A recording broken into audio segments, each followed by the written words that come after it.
বাঙালি খানায় সবাইকে স্বাগত জানাই। আপনারা তো অনেকভাবে ফুলকপি রান্না করে খেয়েছেন, একবার আমার মতন করে সহজ পদ্ধতিতে আপনিও শিখে নিতে পারবেন ছোট ছোট টিপস সহ।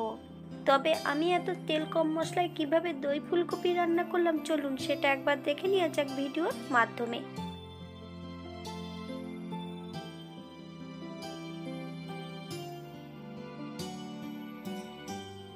আমি এখানে একটা বড় সাইজের ফুলকপি নিয়ে নিয়েছি। ফুলকপিটাকে কেটে ছোট ছোট টুকরো করে নিতে হবে। আপনারা এর থেকে ছোট বড় ফুলকপিটা নিতে পারেন।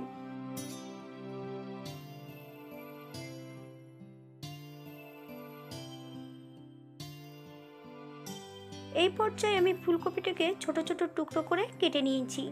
আপনারা এর থেকে ছোট বড় ফুলকপির টুকরোগুলো করে নিতে পারেন।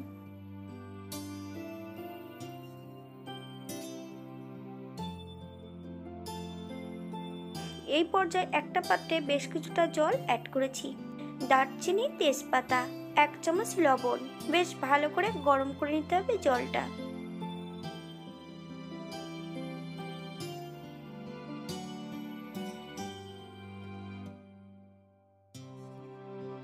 এই পর্যায়ে আমি সম্পূর্ণ কেটে রাখা ফুলকপিগুলো অ্যাড করব। মিডিয়াম আঁচে 2 থেকে 3 মিনিটের মতো ফুটিয়ে নিতে হবে।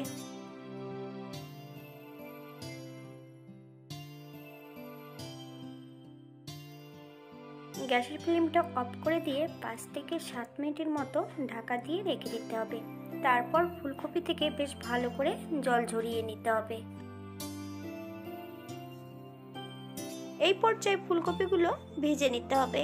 আগের থেকে বেশ কিছুটা সাদা তেল অ্যাড করা আছে কড়াইতে।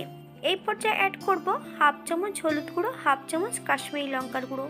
বেশ ভালো করে তেলের সঙ্গে মিশিয়ে নিতে হবে। এই পর্যায়ে ভাপিয়ে রাখা সম্পূর্ণ ফুলকপিগুলো অ্যাড করব।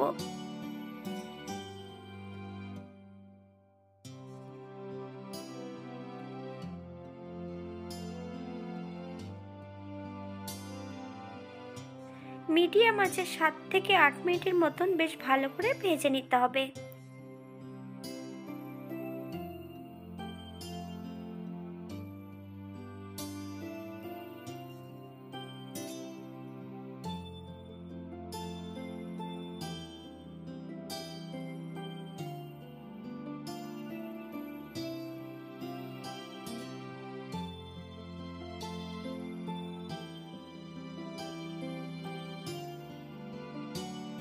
এই পর্যায়ে ফুলকপিগুলো ভাজা হতে থাক। অপর দিক থেকে আগের থেকে বেশ কিছুটা মশলা বেটে রেখেছি। আদা, জিরে, ধনে, শুকনো লঙ্কা,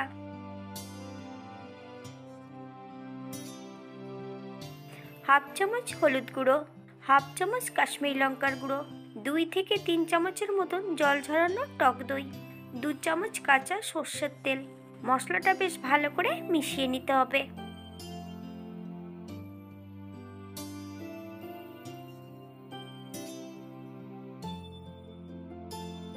এই পর্যায়ে একটা কড়াইতে বেশ কিছুটা সাদা তেল অ্যাড করব। ফোড়নে রেখেছি সাদা জিরে, দারচিনি। ফোড়ন থেকে সুগন্ধ বেরোলে মিডিয়াম সাইজের একটা টমেটো বেশ ছোট ছোট টুকরো করে কেটে অ্যাড করব। টমেটোটা নরম হওয়ার জন্য 1/2 চামচ লবণ অ্যাড করতে হবে। মিডিয়াম আঁচে 3 থেকে 4 মিনিটের মতন টমেটোটা বেশ ভালো করে ভেজে নিতে হবে।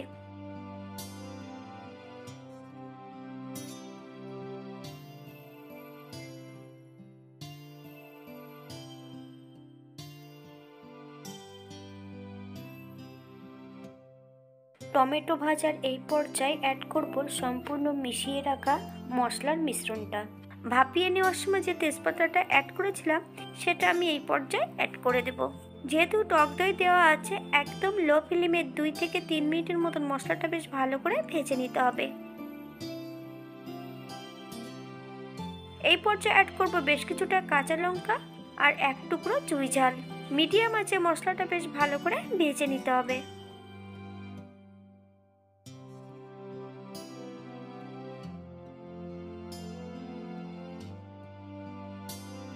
মশলা ভাজার এই পর্যায়ে অ্যাড করব 1 চামচ লবণ।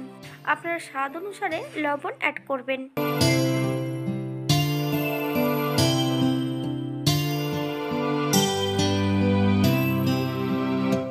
আমি আমি আগের থেকে ভেজে রেখেছি বেশ কিছুটা আলু এই পর্যায়ে অ্যাড করব। আপনারা যদি পছন্দ করেন তাহলে পরিমাণে বাড়িয়ে দিতে পারেন। আলু এবং মশলা দিয়ে বেশ ভালো করে কষিয়ে নিতে হবে।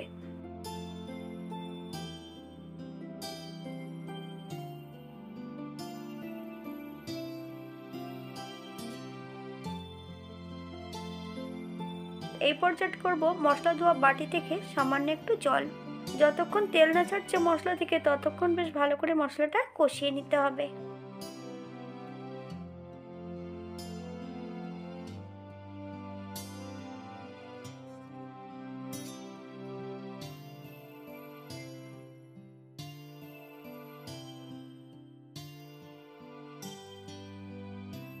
এইটটি % কিন্তু আমি আলুগুলো সেদ্ধ করে নিয়েছি।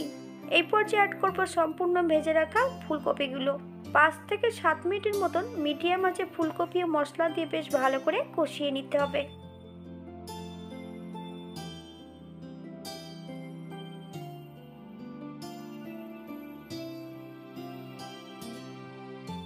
বাঙালি রান্না ঘরোয়া উপকরণ দিয়ে। আপনাদের যদি রান্নাগুলো পছন্দ হয় তাহলে চ্যানেলটি সাবস্ক্রাইব করে দিয়ে পাশে থাকবেন। পাশে থাকা বেলটি বাজিয়ে দেবেন, নইলে নিত্য নতুন রান্নার নোটিফিকেশন পাবেন না।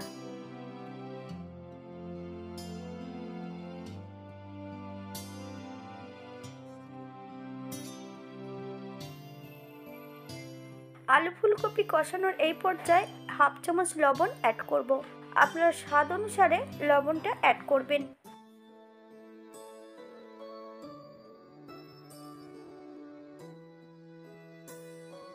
এই পর্যায়ে অ্যাড করব 1 চামচ চিনি। আপনারা যদি পছন্দ করেন তাহলে পরিমাণে বাড়িয়ে দিতে পারেন।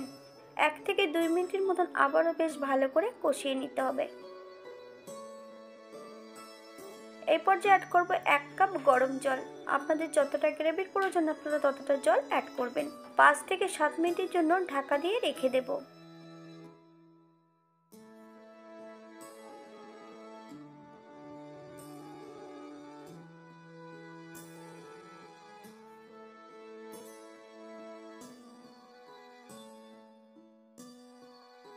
সাত মিনিট পর এই পর্যায়ে অ্যাড করব 1 চামচ গরম মশলা বাটা, 1 চামচ ঘি।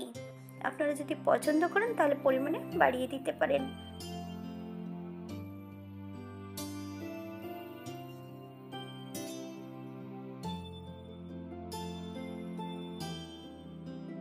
এই পর্যায়ে গ্যাসের ফ্লেমটা অফ করে দিয়ে 5 মিনিটের জন্য স্ট্যান্ডিং টাইম দেব।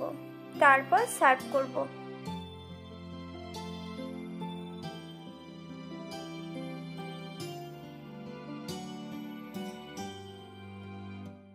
এটা দেখতে যেমন ভালো সুন্দর হচ্ছে, এটা রুটি, পরোটা, লুচি সবকিছুর সঙ্গে খেতে কিন্তু অসম্ভব ভালো লাগবে। আপনারা বাড়িতে একবার একই পদ্ধতিতে বানিয়ে নেবেন। আর যারা পেঁয়াজ রসুন পছন্দ করেন তারা অবশ্যই পেঁয়াজ রসুন অ্যাড করবেন।